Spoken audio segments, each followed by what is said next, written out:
നമസ്കാരം. സ്ഥിരതയുള്ള ഒരു ജീവിത രീതിയാണ് ഏതൊരാളിൻ്റെയും സ്വപ്നമെന്ന് പറയുന്നത്. സുസ്ഥിരമായൊരു ജീവിത രീതി, സ്ഥിരതയുള്ള ഒരു വരുമാനം, ഒരു സ്ഥിരതയുള്ള ജീവിത രീതി ഒരു വ്യക്തിക്ക് കൈവരിക്കണം എന്നുണ്ടെങ്കിൽ ഏറ്റവും പ്രധാനപ്പെട്ട ഘടകങ്ങളിലൊന്നാണ് സ്ഥിരതയുള്ള ഒരു വരുമാന മാർഗം ആ വ്യക്തിക്ക് ഉണ്ടാവുക എന്നുള്ളത്.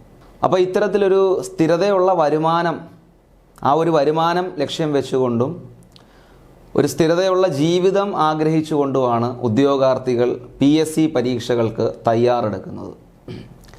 തയ്യാറെടുപ്പുകൾ മാത്രം പോരാ, ആ തയ്യാറെടുപ്പുകൾക്ക് ഒരു സ്ഥിരത ഉണ്ടായിരിക്കണം. ഏറ്റവും പ്രധാനം ആ സ്ഥിരതയാണ്. തയ്യാറെടുപ്പുകൾ എപ്പോഴും ഒരു നല്ല രീതിക്ക് അല്ലെങ്കിൽ ഒരു നല്ല പര്യവസാനം ഉണ്ടാകണം. നല്ല പര്യവസാനം എന്ന് പറയുന്നത് ഒരു നല്ല ജോലിയാണ്. അപ്പോൾ പഠനമെന്ന് പറയുന്നത് ഒരു ആരംഭശൂരത്വം എന്ന പേരിൽ ഒന്ന് തുടങ്ങി വെച്ച് പകുതിക്ക് വെച്ച് നമ്മൾ അതിൻ്റെ ഒരു അളവ് കുറയ്ക്കുന്ന രീതിയല്ല. അങ്ങനെ ഒരു അളവ് കുറയുന്ന സമയത്ത് പഠനത്തിൻ്റെ നിലവാരവും അളവും കുറയുന്നതിനനുസരിച്ച് ജോലി ലഭിക്കാനുള്ള കാലയളവ് നീണ്ടുകൊണ്ടേയിരിക്കും. അപ്പോൾ സ്ഥിരതയുള്ളൊരു പഠനം പ്രധാനമാണ്.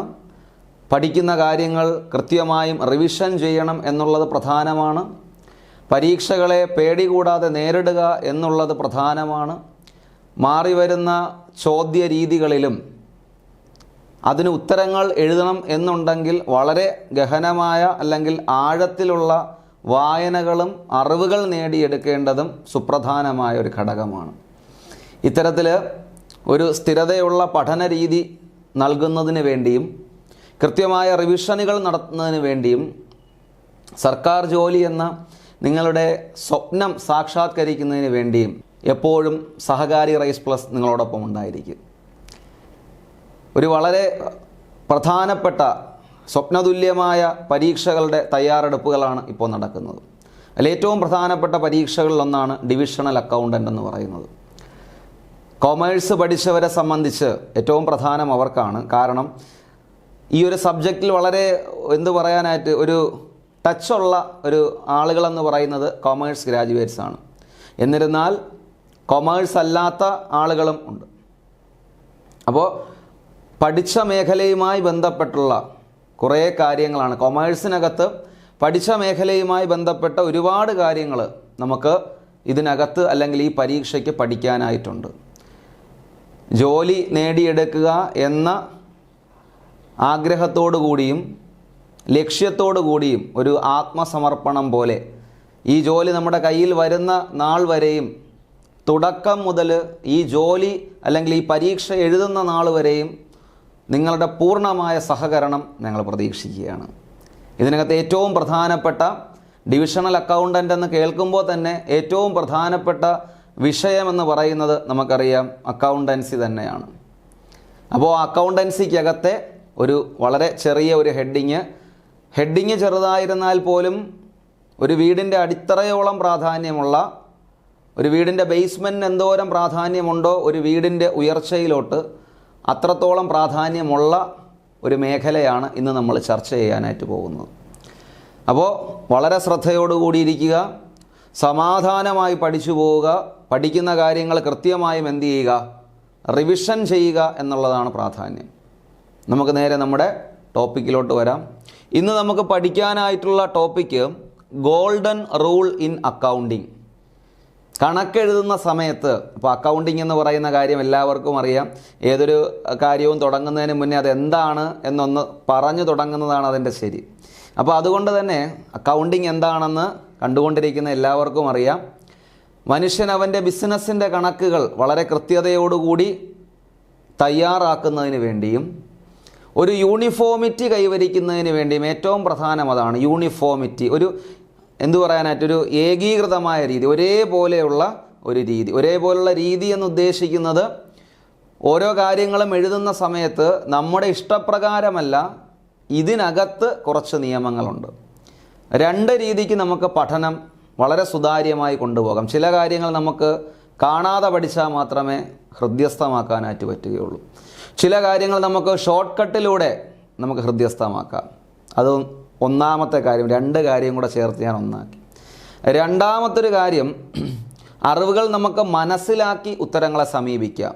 അതിൻ്റെ അർത്ഥം അല്ലെങ്കിൽ അതിനകത്തുള്ള ആ ഒരു എസൻസ് അല്ലെങ്കിൽ ആ സത്ത മനസ്സിലാക്കി നമുക്ക് എന്ത് ചെയ്യാം, ഉത്തരത്തിലോട്ടെത്താം. ഈ രണ്ട് രീതിയും അക്കൗണ്ടിങ് എന്ന് പറയുന്ന പ്രവർത്തനത്തിലും അക്കൗണ്ടൻസി എന്ന് പറയുന്ന സബ്ജക്റ്റിൻ്റെയും പഠനത്തിന് ഏറ്റവും പ്രധാനമായ രണ്ട് ഘടകങ്ങളാണ്. ഒന്നാമത്തെ കാര്യം, അക്കൗണ്ടൻസി എന്ന് പറയുന്ന സബ്ജക്റ്റ് ഒരിക്കലും പ്രകൃതി നിർമ്മിതമായിട്ട് അതല്ല എന്നുണ്ടെങ്കിൽ നാച്ചുറലി തെളിയിക്കപ്പെട്ടത് അല്ലെങ്കിൽ പ്രകൃതിയാലുള്ള ഒരു തെളിവല്ല. സയൻസിനകത്തെ പഠനങ്ങൾക്കെല്ലാത്തിനും ശാസ്ത്രീയമായ ഒരു അടിത്തറയുണ്ട്. നമുക്ക് തന്നെ അറിയാം, ഭാരമുള്ള ഏതൊരു വസ്തുവും കൈവിടുന്ന സമയത്ത് താഴോട്ട് പോകും. വളരെ വ്യക്തമായും ഒരു ശാസ്ത്രീയ അടിത്തറ അതിനുണ്ട്. എന്താ?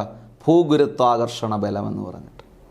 ബസ്സിലൊക്കെ നമ്മൾ യാത്ര ചെയ്യുന്ന സമയത്ത്, ബ്രേക്ക് ചവിട്ടുന്ന സമയത്ത്, അല്ലെങ്കിൽ വാഹനങ്ങളിൽ നമ്മൾ യാത്ര ചെയ്യുമ്പോൾ ബ്രേക്ക് ചവിട്ടുമ്പോഴോ വാഹനത്തിൻ്റെ ഗിയർ മാറുന്ന സമയത്തൊക്കെയോ നമ്മളൊന്ന് ഫ്രണ്ടിലോട്ടാകാറുണ്ട്. ബ്രേക്ക് ചവിട്ടുമ്പോൾ നമ്മളൊന്ന് പുറകിലോട്ട് പോയി ഫ്രണ്ടിലോട്ടാകാറുണ്ട്.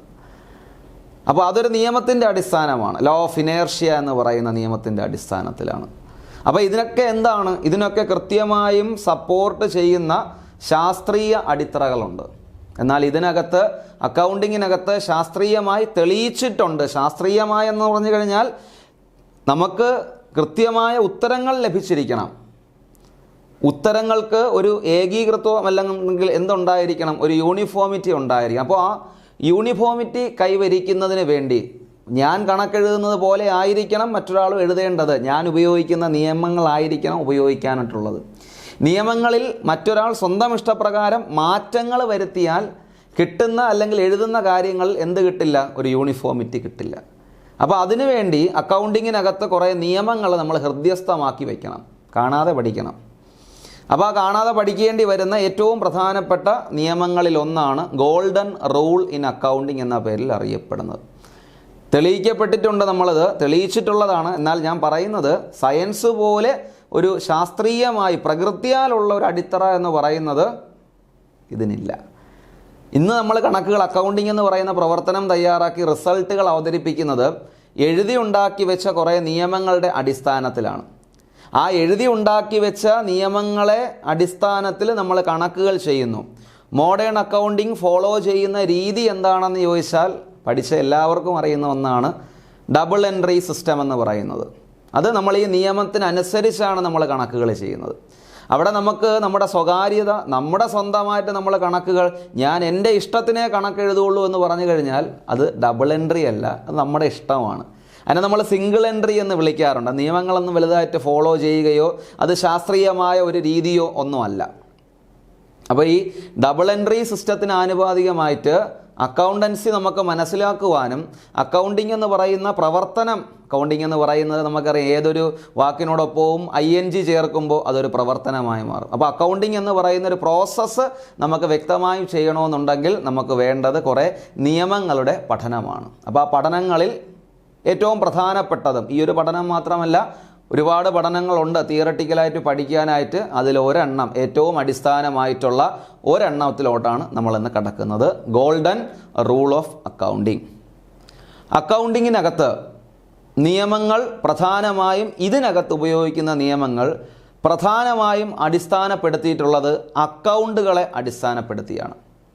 എത്ര തരത്തിലുള്ള അക്കൗണ്ടുകൾ അക്കൗണ്ടിങ്ങിനകത്ത് അല്ലെങ്കിൽ അക്കൗണ്ടൻസിക്കകത്ത് നമ്മൾ പഠിക്കണം? പ്രധാനമായിട്ടുള്ള കുറച്ച് അക്കൗണ്ടുകൾ. അക്കൗണ്ട് എന്ന വാക്കിൻ്റെ അർത്ഥം ടു കൗണ്ട് എന്നാണ്. എണ്ണുക എന്നോ വർദ്ധിച്ചു വരുന്നതെന്നൊക്കെ നമുക്കതിന് അർത്ഥം സൂചിപ്പിക്കാവുന്നതാണ്. അപ്പോൾ എത്ര തരത്തിലാണ് അക്കൗണ്ടിങ്ങിനകത്ത് നമ്മൾ കണക്കുകൾ തയ്യാറാക്കുന്ന പ്രധാനപ്പെട്ട അക്കൗണ്ടുകൾ ഏതൊക്കെയാണ്? ആ പ്രധാനപ്പെട്ട അക്കൗണ്ടുകൾ നമ്മൾ കൈകാര്യം ചെയ്യുന്ന സമയത്ത് നമ്മൾ അനുസരിക്കേണ്ട നിയമങ്ങൾ എന്തൊക്കെയാണ്? ആ നിയമങ്ങൾ അനുസരിച്ച് കണക്ക് ചെയ്താൽ മാത്രമേ നമുക്ക് എന്ത് ലഭിക്കുകയുള്ളൂ? ഉത്തരം ലഭിക്കുകയുള്ളൂ. അപ്പോൾ ആ നിയമങ്ങളിലോട്ട് നമുക്ക് കടക്കാം. അക്കൗണ്ടിങ്ങിൽ ഏറ്റവും പ്രധാനമായി ഉപയോഗിക്കുന്ന അക്കൗണ്ടുകൾ ഏതൊക്കെയാണെന്ന് ചോദിച്ചു കഴിഞ്ഞാൽ, ഒന്നാമത്തെ അക്കൗണ്ട് പേഴ്സണൽ അക്കൗണ്ട്, രണ്ടാമത്തെ അക്കൗണ്ട് റിയൽ അക്കൗണ്ട്, മൂന്നാമത്തെ അക്കൗണ്ട് നോമിനൽ അക്കൗണ്ട്. പ്രധാനമായും ഉപയോഗിക്കുന്ന അക്കൗണ്ടുകൾ. അക്കൗണ്ടൻസിക്കകത്ത് നമുക്ക് ഈ ഗോൾഡൻ റൂളുകൾ, സുവർണ നിയമങ്ങൾ എന്ന് പറയാനായിട്ട് കാര്യം അത്രത്തോളം സ്വർണത്തോളം പ്രാധാന്യമുള്ള നിയമങ്ങൾ, സ്വർണത്തിനേക്കാൾ ഒരുപടി മുന്നിൽ പ്രാധാന്യമുള്ള അറിവുകളാണ് അക്കൗണ്ടിങ്ങിനകത്ത് ഈ നിയമങ്ങൾ പഠിക്കുക എന്നുള്ളത്. അപ്പോൾ അതിനകത്ത് ഞാൻ പറഞ്ഞു, ഗോൾഡൻ റൂൾ ഓഫ് അക്കൗണ്ടിങ്ങിനകത്ത് അക്കൗണ്ടുകൾക്കകത്ത് കാര്യങ്ങൾ എഴുതുന്ന നിയമങ്ങളെ പറ്റിയാണ് നമ്മൾ പഠിക്കുന്നത്. ഓരോ അക്കൗണ്ടിൻ്റെയും ഡെബിറ്റ് സൈഡിൽ എന്തെഴുതും, ക്രെഡിറ്റ് സൈഡിൽ എന്തെഴുതും, അല്ലെങ്കിൽ ഇത് എന്ത് ബാലൻസ് ഉള്ള അക്കൗണ്ടാണ്, അങ്ങനെ നോക്കിയാണ് നമുക്ക് ഓരോ അക്കൗണ്ടുകൾക്കകത്തോട്ടും ജേണലിൽ നിന്നും പോസ്റ്റിങ് സാധ്യമാവുള്ളൂ. അത് നമുക്ക് വരുന്ന ക്ലാസ്സുകളിൽ എന്തൊക്കെയാണെന്ന് വളരെ ഡീറ്റെയിൽ ആയിട്ട് പഠിക്കാവുന്നതാണ്. അപ്പോൾ നിലവിൽ നമുക്ക് എന്താ പറഞ്ഞത്, ഗോൾഡൻ റൂൾ ഓഫ് അക്കൗണ്ടിങ് അക്കൗണ്ടുകളുടെ തയ്യാറാക്കലുമായി ബന്ധപ്പെട്ട് നമുക്ക് പഠിക്കാനുള്ള അടിസ്ഥാനപരമായ കുറച്ച് നിയമങ്ങളാണ്. അക്കൗണ്ടുകളെ നമുക്കിവിടെ പ്രധാനമായും 3 തരംതിരിക്കാം: personal account, real account, nominal account. ഇതിൻ്റെ ആദ്യകാലങ്ങളിൽ 2 അക്കൗണ്ടുകൾ എന്നൊരു പരിചയപ്പെടുത്തലുണ്ടായിരുന്നു. അതിലൊന്ന് പേഴ്സണൽ അക്കൗണ്ട് എന്നും ബാക്കി 2 അല്ലെങ്കിൽ ബാക്കിയെല്ലാം ഇംപേഴ്സണൽ അക്കൗണ്ട് എന്നൊരു രീതിക്കുമാണ് തരംതിരിച്ചിരുന്നത്. പേഴ്സണൽ എന്ന് പറഞ്ഞു കഴിഞ്ഞാൽ നമുക്കറിയാം, പേഴ്സണൽ വ്യക്തികളുമായി ബന്ധപ്പെട്ട കാര്യങ്ങൾ രേഖപ്പെടുത്തുന്നതിന് വേണ്ടി അക്കൗണ്ടിങ്ങിനകത്ത് ഉപയോഗിക്കുന്ന അല്ലെങ്കിൽ തയ്യാറാക്കുന്ന അക്കൗണ്ടാണ് പേഴ്സണൽ അക്കൗണ്ട് എന്ന പേരിൽ അറിയപ്പെടുന്നത്. വ്യക്തിപരമല്ലാത്ത ബാക്കി എല്ലാത്തിനെയും നമുക്ക് എന്തെന്ന് വിളിക്കാം, ഇംപേഴ്സണൽ എന്ന് വിളിക്കാം. ആ ഇംപേഴ്സണലിനകത്ത് വരുന്ന 2 കാര്യങ്ങളാണ് ഏതൊക്കെയായിട്ട് പറയുന്നത്: ഒന്ന് റിയൽ അക്കൗണ്ട് എന്നും 2 നോമിനൽ അക്കൗണ്ട് എന്നും. ആ ഇംപേഴ്സണൽ ആ ഒരു മേഖല നമുക്ക് ഇതിനകത്തോട്ട് തന്നെ ഉണ്ട്. നമുക്കതിനകത്തോട്ട് കയറി പഠിക്കുമ്പം കുറച്ചുകൂടി വ്യക്തതയോടുകൂടി പഠിക്കാം. അപ്പോൾ നമുക്ക് ഓരോന്നായിട്ട് പഠിക്കാം. ഒന്നാമത്തത് പേഴ്സണൽ.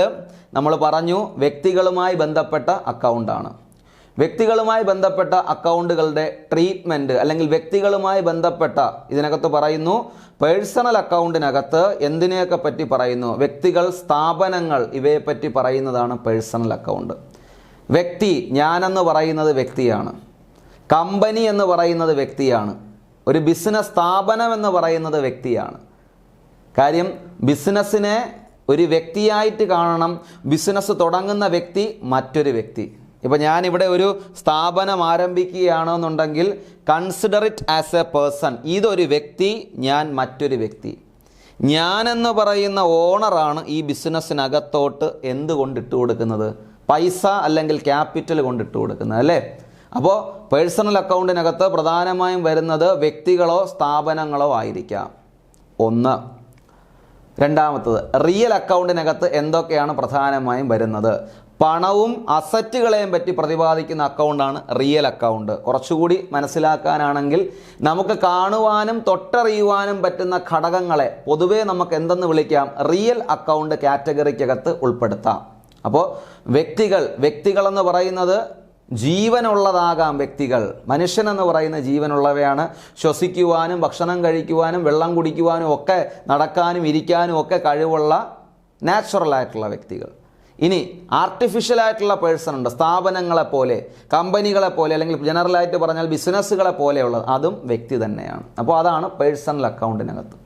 കാണാനും തൊട്ടറിയുവാനും പറ്റുന്ന വസ്തുക്കളെ പറ്റിയാണ് ഒരു അക്കൗണ്ട് പ്രതിപാദിക്കുന്നതെന്നുണ്ടെങ്കിൽ അതിനെ വിളിക്കുന്ന പേര് റിയൽ അക്കൗണ്ട്.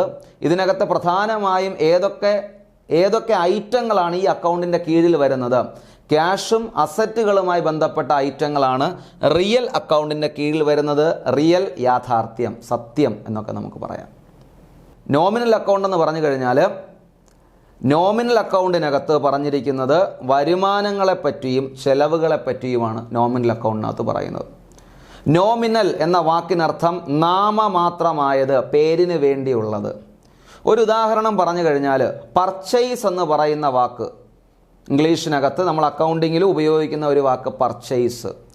നമ്മൾ ആരുടെയെങ്കിലും കയ്യിൽ നിന്നും സാധനം വാങ്ങിക്കുകയാണ്. ഈ വാങ്ങുന്ന സമയത്ത് കണ്ടു നിൽക്കുന്ന ഒരാളാണ് പറയുന്നത് അത് വാങ്ങി, അല്ലാതെ വാങ്ങി എന്നൊരു സാധനമില്ല, പർച്ചേസ് എന്നൊരു സാധനമില്ല, സെയിൽ എന്നൊരു സാധനമില്ല, റെൻറ്റ്, സാലറി ഇങ്ങനെയുള്ള സാധനങ്ങളില്ല. ഒരു കൈമാറ്റം നടന്നു കഴിയുമ്പോൾ നമ്മൾ അതിന് കൊടുക്കുന്ന നാമമാണ് അല്ലെങ്കിൽ പേരാണ് ഏതിനകത്ത് പറയപ്പെടുന്നത്? നോമിനൽ അക്കൗണ്ടിനകത്ത് പറയപ്പെടുന്നത്. അപ്പോൾ അക്കൗണ്ടിങ്ങിനകത്ത് ഏറ്റവും പ്രധാനപ്പെട്ട നിയമങ്ങൾ ഗോൾഡൻ റൂൾ ഓഫ് അക്കൗണ്ടിങ്, അക്കൗണ്ടുകളെ പറ്റി പ്രതിപാദിച്ചിരിക്കുന്ന നിയമങ്ങളാണ്. അക്കൗണ്ടിങ്ങിൽ ഏറ്റവും പ്രധാനമായി ഉപയോഗിക്കുന്നത് 3 തരത്തിലുള്ള അക്കൗണ്ടുകളാണ്. വ്യക്തികളോ സ്ഥാപനങ്ങളോ ആയി ബന്ധപ്പെട്ട പേഴ്സണൽ അക്കൗണ്ട്, പണം, അസറ്റ് എന്നിവയുമായി ബന്ധപ്പെട്ട് പ്രതിപാദിക്കുന്ന റിയൽ അക്കൗണ്ട്, അതുപോലെ തന്നെ ഇൻകം എക്സ്പെൻസുമായി ബന്ധപ്പെട്ട് വരുന്ന നോമിനൽ അക്കൗണ്ട്. പേഴ്സണൽ വ്യക്തിനിഷ്ഠം, റിയൽ യാഥാർത്ഥ്യത്തിലുള്ളത്. അപ്പോൾ ചോദിക്കും വ്യക്തി യാഥാർത്ഥ്യമല്ല, വ്യക്തി യാഥാർത്ഥ്യമാണ്, ആ വ്യക്തിക്ക് വേണ്ടി നമ്മളൊരു പ്രത്യേകം പേര് പറയുന്നുണ്ടല്ലോ. അപ്പോൾ അതുകൊണ്ട് റിയൽ എന്ന് പറഞ്ഞാൽ ബാക്കി നമുക്ക് കാണാനും തൊടാനും ഒക്കെ പറ്റുന്ന യാഥാർത്ഥ്യമുള്ളത് റിയൽ. നോമിനൽ എന്ന് പറയുന്നത് പേരിനു വേണ്ടി, അതായത് ഒരു കാര്യത്തിന് നമ്മൾ ഇട്ടുകൊടുത്തിരിക്കുന്ന പേരാണ്, അത്തരത്തിലൊരു സാധനമില്ല, ഒരു നാമമാത്രമായ account, that is called nominal account. 3 ആവർത്തിച്ച് പഠിക്കുക.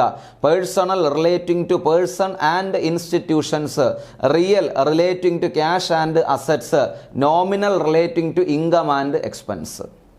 ഓക്കെ, ഇനി നമുക്ക് ഓരോന്നിൻ്റെയും നിയമങ്ങളെ പറ്റി പഠിക്കാം. ഒന്നാമത്തത് പേഴ്സണൽ അക്കൗണ്ട്. പേഴ്സണൽ അക്കൗണ്ടിൻ്റെ നിയമം debit the receiver, credit the giver.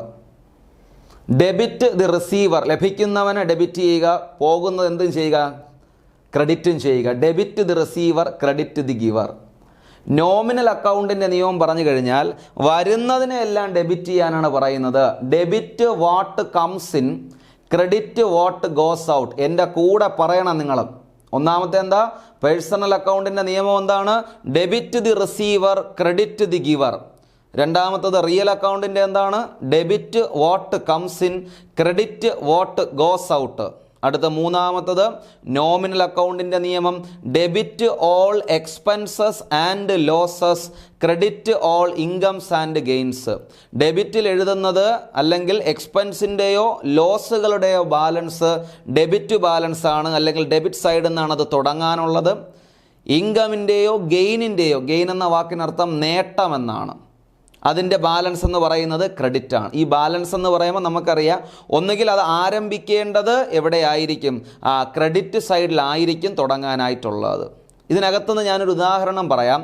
ഇപ്പോൾ ഇൻകം ആൻഡ് എക്സ്പെൻസിൻ്റെ കാര്യം എടുത്തു കഴിഞ്ഞാൽ സാലറി എന്ന് പറയുന്ന, ഞാൻ പറഞ്ഞു സാലറി എന്നൊരു വാക്ക് അല്ലെങ്കിൽ ആ കൈമാറ്റത്തിലൂടെ നമ്മൾ കൊടുത്തിട്ടുള്ളൊരു നാമമാണ് സാലറി എന്ന് പറയുന്നത്. സാലറി പെയ്ഡ് എന്നാണെന്നിരിക്കട്ടെ, സാലറി കൊടുത്തു. അപ്പോൾ നമുക്കറിയാം salary paid, salary is A nominal term, salary is an expense. അപ്പോൾ എക്സ്പെൻസിൻ്റെ ബാലൻസ് എന്താണ്? നേരെ കൊടുത്തിട്ടുണ്ട്. എക്സ്പെൻസിൻ്റെ ബാലൻസ് ഡെബിറ്റ് ബാലൻസ് ആണ്. Debit all expenses and losses. മറ്റൊരു കാര്യം ഫർണിച്ചർ. ഫർണിച്ചർ എന്ന് പറയുന്നത് എന്താണ്? ഒരു അസറ്റാണ് എന്ന് നമുക്കറിയാം, സ്വത്താണ് ഫർണിച്ചർ. ഫർണിച്ചർ നമുക്ക് കാണാനും തൊട്ടറിയുവാനും പറ്റുന്ന ഒന്നാണ്.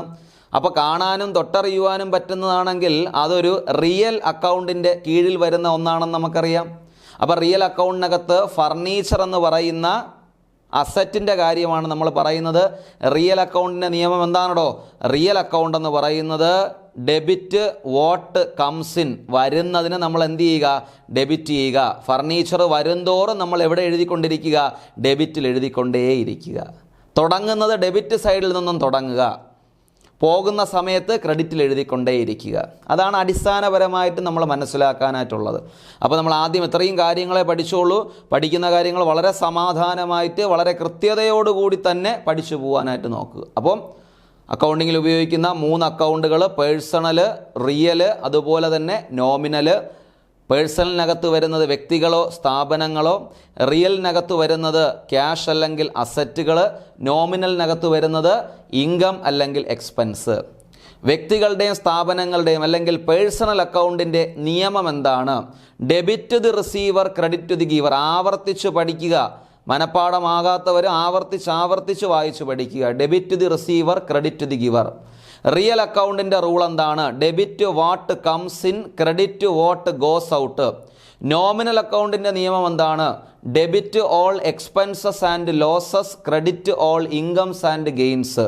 മറ്റൊരു ഞാൻ വളരെ വേഗത്തിൽ ചോദിക്കുകയാണ്, കമ്മീഷൻ റിസീവ്ഡ് ബാലൻസ് എന്താണ്? കമ്മീഷൻ റിസീവ്ഡ് ബാലൻസ് എന്ന് വേഗം മനസ്സിലുണ്ടാവണം. കമ്മീഷൻ റിസീവ്ഡ് ആലോചിച്ച് നോക്കുക. കമ്മീഷൻ എന്ന് പറയുന്ന ഒരു വസ്തുവില്ല, സോ അതൊരു നോമിനലാണ്. നമുക്ക് കിട്ടിയെന്നാണ് പറയുന്നത്. അപ്പോൾ നമുക്കൊരു ഇൻകമാണ്, നേട്ടമാണ്. ഇൻകത്തിൻ്റെ ബാലൻസ് നോമിനൽ നിയമം അനുസരിച്ച് ഇൻകത്തിൻ്റെ ബാലൻസ് എന്താണ്? ക്രെഡിറ്റ് ബാലൻസ് ആണ്. ഓക്കെ, അപ്പോൾ ഇതാണ് ആദ്യ ഭാഗത്തിനകത്ത് നമുക്ക് പറയാനായിട്ടുള്ളത്. അടുത്തതിലോട്ട് നമുക്ക് പോകാം. നമുക്ക് കുറച്ച് ജേണൽ എൻട്രികളെ പരിചയപ്പെടാം. ജേണൽ എൻട്രിയിൽ നിന്നും ഞാൻ നേരത്തെ പറഞ്ഞു തന്ന കാര്യങ്ങൾ നിങ്ങളങ്ങ് മനസ്സിലാക്കി എത്തണം. എന്താണ് ജേണൽ എൻട്രി? സ്മിത്ത് എന്നൊരു വ്യക്തി ബിസിനസ് ആരംഭിക്കുകയാണ്. വെറുതെ തുടങ്ങാൻ പറ്റില്ല, പൈസ ഇൻവെസ്റ്റ് ചെയ്തല്ലേ ബിസിനസ് തുടങ്ങാനായിട്ട് പറ്റുകയുള്ളൂ. അപ്പോൾ നമ്മളെപ്പോഴും ചെയ്യുന്നത് നമ്മുടെ കണക്കല്ല, ബിസിനസ്സിൻ്റെ കണക്കുകളാണ് നമ്മളിവിടെ ചിന്തിക്കാനായിട്ടുള്ളത്. അപ്പോൾ സ്മിത്ത് എന്ന് പറയുന്ന വ്യക്തി, ഞാൻ വരയ്ക്കാനൊരു അഗ്രഗണ്യനല്ല, എന്നിരുന്നാലും സ്മിത്ത് എന്ന് പറയുന്ന വ്യക്തി അയാൾ എന്താരംഭിക്കുകയാണ്? അയാൾ ഒരു കച്ചവടം തുടങ്ങുകയാണല്ലേ. ഒരു കച്ചവടം ഇവിടെ ആരംഭിക്കുകയാണെന്നിരിക്കട്ടെ. ഇതൊരു ബിസിനസ് സ്ഥാപനമാണ് എന്നൊന്ന് മനസ്സിലാക്കുക. അയാളൊരു കച്ചവടം ആരംഭിക്കുകയാണ്. അപ്പോൾ കച്ചവടം ആരംഭിക്കുന്ന സമയത്ത് സ്മിത്ത് ചെയ്യുന്ന പരിപാടി എന്താണ് എന്ന് നമുക്ക് നന്നായിട്ടറിയാം. ഒരു ബിസിനസ് ആരംഭിക്കുന്ന സമയത്ത് ഈ സ്മിത്ത് എന്ന് പറയുന്ന ഓണർ എവിടെ കൊണ്ട് പൈസ ഇടും? ബിസിനസ്സിനകത്ത് കൊണ്ട് പൈസ ഇടും, ഇല്ലേ? അപ്പോൾ ബിസിനസ്സിന് നമ്മൾ എന്ത് കിട്ടി? ബിസിനസ് പറയും എനിക്ക് പണം കിട്ടിയേ എന്ന് പറയും. അപ്പം കിട്ടിയതെന്താ? പണമല്ലേ കിട്ടിയത്. അപ്പം കിട്ടിയ ആസ്പെക്റ്റ് എന്താണ്? റിസീവിങ് ആസ്പെക്റ്റ് എന്താണ്? ക്യാഷ്, പൈസ കിട്ടി. അപ്പം ഞാനെന്ന് പറയുന്നത് ഇപ്പോൾ സ്മിത്തിൻ്റെ സ്ഥാനത്ത് ഞാനാണെങ്കിൽ ഞാൻ ബിസിനസ്സിനകത്തോട്ട് പൈസ കൊണ്ടിട്ട് കൊടുത്തു. ബിസിനസ് പറഞ്ഞു എനിക്ക് ബിസിനസ് ചെയ്യാൻ പൈസ കിട്ടിയേ എന്ന് പറഞ്ഞു. സോ അവിടുത്തെ റിസീവിങ് ആസ്പെക്റ്റ് എന്ന് പറയുന്നത് ക്യാഷാണ്, റിസീവിങ് ആസ്പെക്റ്റ്. അപ്പോൾ എൻ്റെ കയ്യിൽ നിന്ന് പൈസ പോയില്ലേ? എൻ്റെ കയ്യിൽ നിന്ന് ഒരു ബിസിനസ് തുടങ്ങുന്ന സമയത്ത് ഓണറിൻ്റെ കയ്യിൽ നിന്ന് പോകുന്ന പൈസയെ വിളിക്കുന്ന പേരാണ് അയാളുടെ എന്തെന്ന്? ക്യാപിറ്റൽ എന്ന പേരിൽ അറിയപ്പെടുന്നത്. അപ്പോൾ ഇതല്ലേ പോയത്. അപ്പോൾ ക്യാഷ് കിട്ടി, ഈ പറഞ്ഞ എന്താ? ക്യാപിറ്റൽ എന്ന് പറയുന്നത് പോയി, അല്ലെങ്കിൽ കൊടുത്ത ആസ്പെക്റ്റ് ആണ്. അപ്പോൾ കിട്ടിയതുമായി കൊടുത്തതുമായി, അല്ലേ? റിസീവിങ്ങുമായി കൊടുത്തതുമായി. ഇനി അടുത്തത് ഈ ക്യാഷ് എന്ന് പറയുന്നത് എന്താണ്? ഞാൻ നേരത്തെ പറഞ്ഞു അക്കൗണ്ടുകളുടെ ക്ലാസിഫിക്കേഷൻ പഠിച്ചപ്പോൾ രണ്ടാമത്തെ അക്കൗണ്ട് റിയൽ അക്കൗണ്ട്. റിയൽ അക്കൗണ്ടിൻ്റെ നിയമം എന്താണ്? അല്ലെങ്കിൽ റിയൽ അക്കൗണ്ടിനകത്ത് ഏതൊക്കെയാണ് വരുന്നത്? ക്യാഷ് അല്ലെങ്കിൽ അസറ്റ്. ഇതിനകത്ത് കിട്ടിയ ക്യാഷ് എന്ന് പറയുന്നത് അപ്പോൾ ഏത് അക്കൗണ്ടിന് ഉദാഹരണമാണ്? അത് റിയൽ അക്കൗണ്ടിന് ഉദാഹരണമാണ്. ഇനി അടുത്തത് റിയൽ അക്കൗണ്ടിനകത്തെ ഈ പറഞ്ഞ കാര്യങ്ങളുടെ അല്ലെങ്കിൽ കിട്ടുന്നതിൻ്റെ, കിട്ടിയെന്നല്ലേ പറഞ്ഞത്. അപ്പോൾ ക്യാഷ് എന്ന് പറയുന്നത് എന്ത് ബാലൻസ് ആണ്? ഡെബിറ്റ് ബാലൻസ് ഉള്ളൊരു ഐറ്റമാണ്. കിട്ടുന്തോറും എവിടെ എഴുതിക്കൊണ്ടിരിക്കും? ഡെബിറ്റ് സൈഡിൽ എഴുതിക്കൊണ്ടിരിക്കും. ബിസിനസ്സിന് പൈസ കിട്ടുന്തോറും എവിടെ എഴുതിക്കൊണ്ടിരിക്കും? ഡെബിറ്റ് സൈഡിൽ എഴുതിക്കൊണ്ടേയിരിക്കും. എന്താ പോയത്? ക്യാപിറ്റൽ അല്ലേ പോയത്. ആരുടെ ക്യാപിറ്റൽ? സ്മിത്തിൻ്റെ. സ്മിത്ത് എന്ന് പറയുന്നത് ഇതിനകത്തൊരു വ്യക്തിയല്ലേ. അപ്പോൾ സ്മിത്ത് ഈസ് റിലേറ്റിംഗ് ടു എന്ത് അക്കൗണ്ട്? Personal account. എന്താ പേഴ്സണൽ അക്കൗണ്ടിൻ്റെ നിയമം എന്ന് പറയുന്നത്? Debit the receiver, credit the giver. ഇവിടുത്തെ ഗിവർ ആരാ? ഇവിടുത്തെ ഗിവർ ആണ് ആരെന്ന് പറയുന്നത്? സ്മിത്ത് എന്ന് പറയുന്നത്. അപ്പോൾ debit the receiver, credit the giver. കണ്ടോ? കൊടുക്കുന്ന ആളാ എന്ത് ചെയ്യാനുള്ളത്? അല്ലെങ്കിൽ പോകുമ്പോഴാണ് നമ്മൾ എന്ത് ചെയ്യുന്നത്? ക്രെഡിറ്റ് സെൽ ഗിവർ എന്ന പേരിൽ അറിയപ്പെടുന്നു. അപ്പോൾ ഇവിടെ ബിസിനസ്സിന് പൈസ കിട്ടി. ആരുടെ നിന്ന് പൈസ പോയി? സ്മിത്തിൻ്റെ കയ്യിൽ നിന്ന് പൈസ പോവുകയാണ് ചെയ്യുന്നത്. അപ്പോൾ അത് മനസ്സിലാക്കാനുള്ള ഒരു രീതി ഇങ്ങനെയാണ്. അപ്പോൾ ഇതാണ് നമ്മുടെ ഒന്നാമത്തെ ട്രാൻസാക്ഷൻ. ഞാൻ ഒരിക്കൽ കൂടി പറയാം. സ്മിത്ത് എന്ന് പറയുന്ന വ്യക്തി ബിസിനസ് ആരംഭിക്കുകയാണ്. ആരംഭിക്കുന്ന സമയത്ത് എന്താ? ബിസിനസ്സിന് പൈസ കിട്ടി. ബിസിനസ്സിന് എന്ത് കിട്ടി? പൈസ കിട്ടി. എന്ത്? കാശ്. കാശെന്ന് പറയുന്നത് റിയലാണ്. റിയലിൻ്റെ ബാലൻസ് ഡെബിറ്റ് ബാലൻസ് ആണ്. ഡെബിറ്റ് ബാലൻസ് ആണ്. കിട്ടുന്നത് കൊണ്ട് എവിടെ എഴുതി? ഡെബിറ്റ് സൈഡിൽ എഴുതി. ബിസിനസ് പൈസ കൊടുത്തെങ്കിൽ ക്രെഡിറ്റിൽ എഴുതുള്ളൂ. ഇവിടെ ബിസിനസ്സിന് പൈസ കിട്ടി. ആരുടെ നിന്ന് പോയി? സ്മിത്തിൻ്റെ കയ്യിൽ നിന്ന് പോയി. സ്മിത്ത് എന്ന് പറയുന്നത് വ്യക്തിയാണ്. Personal account. അപ്പോൾ പേഴ്സണൽ അക്കൗണ്ടിൻ്റെ നിയമം എന്താണ്? Debit the receiver, credit the giver. ഇവിടെ സ്മിത്ത് എന്ന് പറയുന്നത് ഗീവ്, കൊടുത്ത വ്യക്തിയാണ്. അപ്പോൾ അയാളുടെ ബാലൻസ് എന്ത് ബാലൻസ്? Credit balance. ഇതിനെ മറ്റൊരു തരത്തിലും കണക്കാക്കാം. കൊടുക്കുന്നത് ക്യാപിറ്റൽ അല്ലേ? കൊടുക്കുന്നത് ക്യാപിറ്റലാണ്. മറ്റൊരു തരത്തിൽ കൂടി ഞാൻ പറഞ്ഞുതരാം. ക്യാപിറ്റൽ ഈ പറഞ്ഞത് കണക്ക് സ്മിത്തിൻ്റെ കയ്യിൽ നിന്ന് കൊടുത്തു. ക്യാപിറ്റലിൻ്റെ ബാലൻസ് എന്താണ് എന്ന് നമുക്ക് അറിഞ്ഞുകൂടാ. നമ്മൾ മറ്റൊരു കാര്യം പഠിച്ചു വെച്ചിട്ടുണ്ട് അക്കൗണ്ടൻസിയിൽ. ആ ബാലൻസ് അല്ലെങ്കിൽ ആ സ്റ്റേറ്റ്മെൻറ്റിനെ വിളിക്കുന്ന പേര് ട്രയൽ ബാലൻസ്. ഞാനൊരു ഷോർട്ട് ഫോമായി എഴുതിയെന്നേ ഉള്ളൂ. ട്രയൽ ബാലൻസിൻ്റെ നിയമം മനസ്സിൽ വെച്ച് കഴിഞ്ഞാൽ നമുക്ക് കുറേ ഉത്തരങ്ങൾ ഇതിനകത്ത് നിന്ന് എഴുതാം. ട്രയൽ ബാലൻസിൻ്റെ ഡെബിറ്റ് സൈഡിൽ വരുന്ന ഘടകങ്ങൾ ഏതൊക്കെയാണെന്ന് ചോദിച്ചു കഴിഞ്ഞാൽ ഒന്നുകിൽ അതൊരു അസറ്റ് ആകാൻ പോസിബിലിറ്റി, അല്ലെങ്കിൽ അതൊരു എക്സ്പെൻസ് ആകും. അപ്പോൾ ട്രയൽ ബാലൻസിൻ്റെ ഡെബിറ്റ് സൈഡിൽ എഴുതുന്ന ഐറ്റങ്ങൾ ഒന്നുകിൽ അസറ്റ് ആയിരിക്കാം, അല്ലെങ്കിൽ എക്സ്പെൻസ് ആയിരിക്കാം. ഇനി അടുത്ത് ഇതിൻ്റെ ക്രെഡിറ്റ് സൈഡിൽ, ട്രയൽ ബാലൻസിൻ്റെ ക്രെഡിറ്റ് സൈഡിൽ എഴുതുന്ന ഐറ്റങ്ങൾ ഒന്നുകിൽ അതൊരു ലൈബിലിറ്റി ഐറ്റം ആകാം, അല്ലെങ്കിൽ ഒരു ഇൻകം ഐറ്റം ആകാം. നമ്മളിവിടെ ചോദിക്കുന്നത് ക്യാപിറ്റൽ എന്ത് ചെയ്യും, എവിടെ എഴുതും, അല്ലെങ്കിൽ ബാലൻസ് എന്താണ്, ഇതൊക്കെയാണ് നമ്മുടെ ഡൗട്ട് എന്ന് പറയുന്നത്. ക്യാപിറ്റൽ എന്ന് പറയുന്നത് ബിസിനസ്സിനകത്ത് ഓണർ കൊണ്ടിടുന്ന പൈസയാണ് എന്തെന്ന് പറയുന്നത്, ക്യാപിറ്റൽ. എന്നായിരുന്നാലും ആ പൈസ തിരിച്ചു കൊടുക്കണം. കൊടുക്കാനുള്ളത് ബിസിനസ്സിന് എന്താണ്, ബാധ്യതയാണ്, അല്ലെങ്കിൽ ലൈബിലിറ്റിയാണ്. അപ്പോൾ ലൈബിലിറ്റിയുടെ ബാലൻസ് എന്ത് ബാലൻസ്, ക്രെഡിറ്റ് ബാലൻസ്. ആ സെൻസിൽ നമുക്ക് ക്യാപിറ്റലിനെ എന്തായിട്ട് ട്രീറ്റ് ചെയ്യാം, ക്രെഡിറ്റ് ബാലൻസ് ഉള്ള ഐറ്റം ആണെന്ന് ട്രീറ്റ് ചെയ്യാവുന്നതാണ്. അങ്ങനെയും നമുക്കൊരു ട്രയൽ ബാലൻസിൻ്റെ അടിസ്ഥാനത്തിലും ബാലൻസുകൾ നമുക്ക് കണ്ടുപിടിക്കാനായിട്ടുണ്ട്. ഒരു വഴി ഞാൻ പറഞ്ഞു തന്നതാണ്. നിങ്ങൾക്ക് അത് താല്പര്യമില്ല എന്നുണ്ടെങ്കിൽ തൊട്ട് മുകളിലോട്ടുള്ളത് നോക്കിയാലും മതി. അത് ഞാൻ ഒരിക്കൽ കൂടെ വേണമെങ്കിൽ ട്രയൽ ബാലൻസിൻ്റെ കാര്യം പറയാം. ട്രയൽ ബാലൻസിന് ഫോർമുല രൂപത്തിൽ ഞാൻ അവതരിപ്പിച്ചതാണ്. അതിൻ്റെ ഡെബിറ്റ് സൈഡിൽ വരുന്നത് അസറ്റും എക്സ്പെൻസും. ഈ അസറ്റും എക്സ്പെൻസിൻ്റെയും ബാലൻസ് അപ്പോൾ എന്താണ്, ഡെബിറ്റ് ബാലൻസ് ആണ്. അസറ്റ് വരികയോ എക്സ്പെൻസ് ഉണ്ടാവുകയോ ചെയ്തു കഴിഞ്ഞാൽ എവിടെ എഴുതും, ഡെബിറ്റ് സൈഡിൽ. അസറ്റിൻ്റെ അളവ് കുറയുകയോ എക്സ്പെൻസ് കൊടുത്തു തീർക്കുകയോ ചെയ്തു കഴിഞ്ഞാൽ എവിടെ എഴുതും, ക്രെഡിറ്റിൽ എഴുതും. ഇനി ലൈബിലിറ്റിയുടെയും ഇൻകത്തിൻ്റെയും ബാലൻസ് ക്രെഡിറ്റ് ആണ്. അപ്പോൾ ഈ രണ്ട് ഐറ്റങ്ങളുടെയും എമൗണ്ട് കൂടുന്തോറും എവിടെ എഴുതും, ക്രെഡിറ്റ് സൈഡിൽ. ക്യാപിറ്റൽ എന്ന് പറയുന്നത് ബിസിനസ് ഭാവിയിൽ ഓണറിന് തിരിച്ചു കൊടുക്കാനുള്ള ഒന്നാണ്. അപ്പോൾ അതൊരു ലൈബിലിറ്റിയാണ്. അപ്പോൾ ലൈബിലിറ്റിയുടെ ബാലൻസ് ക്രെഡിറ്റ് ബാലൻസ് ആണ്. ഇത്തരത്തിൽ നമുക്കിതിലോട്ട്, അല്ലെങ്കിൽ ഇതിൻ്റെ ഒരു കൺക്ലൂഷനിലോട്ട് നമുക്ക് എത്തിച്ചേരാവുന്നതാണ്. അടുത്ത ഒരു question, purchased furniture for cash. നമുക്ക് ഇപ്പോൾ ഒന്നാമത് പഠിച്ച രീതിക്ക് നമുക്കൊന്ന് നോക്കാം. അപ്പോൾ പർച്ചേസ്ഡ് ഫർണിച്ചർ, ബിസിനസ് ഫർണിച്ചർ വാങ്ങിച്ചു. അപ്പോൾ എന്ത് കിട്ടി, ഫർണിച്ചർ കിട്ടി. റിസീവിങ് ആസ്പെക്ട് എന്ന് പറയുന്നത് ഫർണിച്ചറാണ്. ഫർണിച്ചർ എന്ന് പറയുന്നത് റിയൽ അക്കൗണ്ട് കാറ്റഗറിയിൽ ഉൾപ്പെട്ടതാണ്. റിയൽ അക്കൗണ്ടിൻ്റെ ബാലൻസ് എന്താണ്, ഡെബിറ്റ് ബാലൻസ്. റിയൽ അക്കൗണ്ടിൻ്റെ എന്ത് ബാലൻസ്, കിട്ടുന്നതെല്ലാം ഡെബിറ്റ് എന്നാണ്.